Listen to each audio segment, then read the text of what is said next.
Hi, my name is Nathan O'Donnell, and I'm pleased to present my findings and research over the Communication Audit and Recommendations Report on Apple.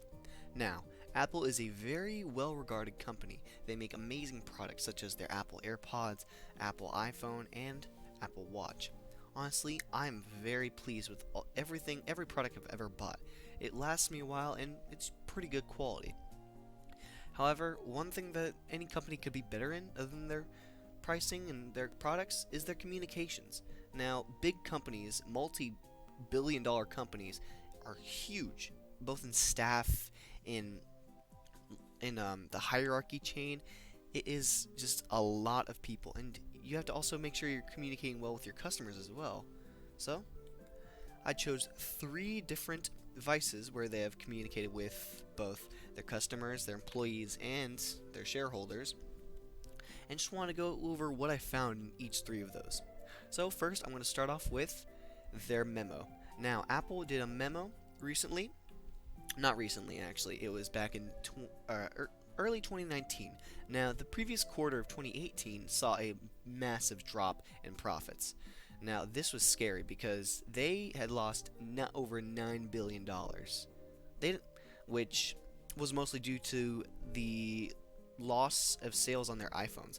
Now, the reasoning for this was, and that time, everyone remembers the rising tensions with China and the U.S. The government was setting up more restrictions on trades, and also, China had a lot to deal with on their hands with the Free Hong Kong movement and all that, and just stressed out not only just the government but economies, and Apple cannot sell very well. So, CEO Tim Cook decided to ease the nervousness of customers, employees, and shareholders alike to let them know that it's all going to be okay. So he sent out a memo, which is a brief brief summary of what you want to say. It's still professional, it's not like you're communicating with your friends or family, but you're still more casual, not to ease tensions and to feel more inviting and welcoming. Now, this memo, it was very, very had a lot of language that was easing. It was calming, peaceful. It was very confident too. Cook didn't really communicate any specifics on what he and the company would do, but he did make promises that even though the sale of the iPhones were dropping, that their other products were selling well. Apple AirPods were just starting to become popular. Their Macs and iPads were selling like never before. It wasn't all, bleak for the company, and even if iPhones failed, there would be other ways that they could still make a profit.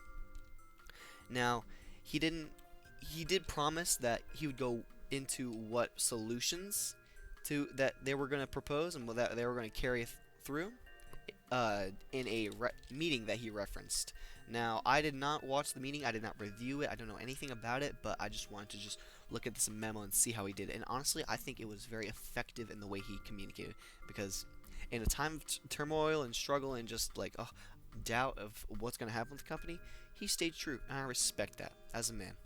Now, the second thing that I want to go over was a video tour that they recently did for their newest headset, their newest device, the Apple Vision Pro.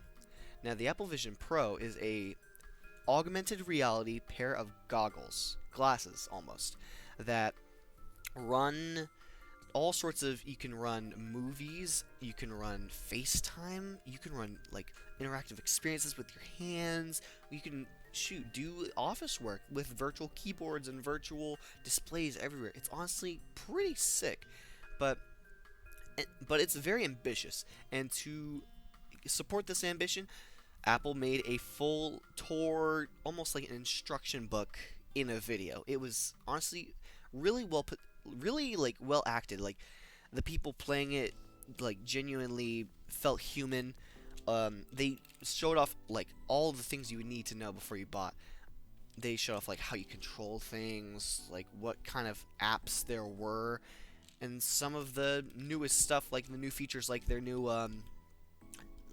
feature with pictures, how you can look around with the new iPhone cameras. Like if you're in VR, you can kind of see the surroundings. I've heard it's really surreal, but I haven't gotten a chance to try it since it's $3,500. But I really like this video tour. Apart from the fact that it was honestly kind of disorganized.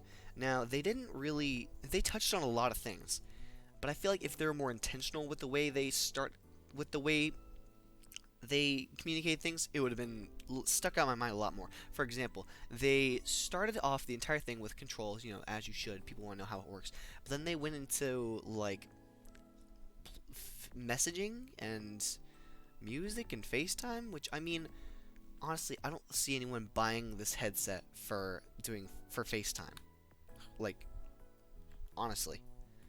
That's why people have iPhones. Now, later on, they did go into the productivity that you can achieve, like with the multiple displays I was telling you all about earlier. Honestly, that is really cool. That's a reason I would buy it, and I wish they could just go into those sorts of things more, because whenever like you just show what it is capable of doing, yeah, that's fine. But if you show what it can be, what the limits of the technology can be, honestly, it's really good at selling. And so just if they just were a little bit more on purpose with how they communicate it, it would have been way better. But last not least, I want to look over their progress report. Now, every year Apple does a progress report going over their workers' rights and company profits. Now, Apple is really well known is honestly really good for treating its employees right.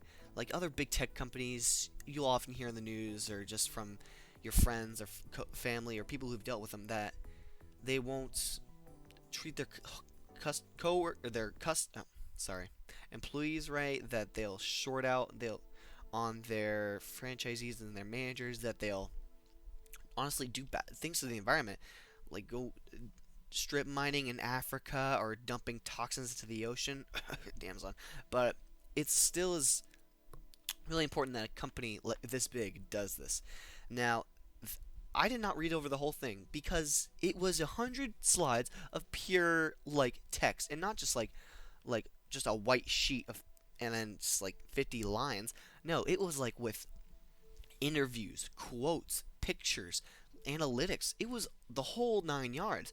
And I gotta really respect whatever employee, whatever team did that, because honestly, in something that is so seemingly minute that only really major shareholders and businesses would look at, it had so much intentionality and so much purpose and care and thought into it. I really like that. I genuinely do. Now, they are very into their workers. I can tell. I did read about that they treat them, that they not only tell how they treat them, but tell how they're going to improve treating them. They went over such analytics as like sick days given and freaking vacation hours taken and all these sort of things, and interviews with the employees asking them how they like work, what they could do to make it better. And so if I was a major shareholder in Apple, I would look at this and be confident in the fact that if I place my money in them, it's not going to go down unless they go absolutely insane, unless Tim Cook invents the Apple blender and then the company tanks. But anyways, I want to thank you guys for coming to my meeting. I'm excited to see what the future entails for this report and see how I do, but I want to wish you guys a very safe day and a blessed rest of y'all's week.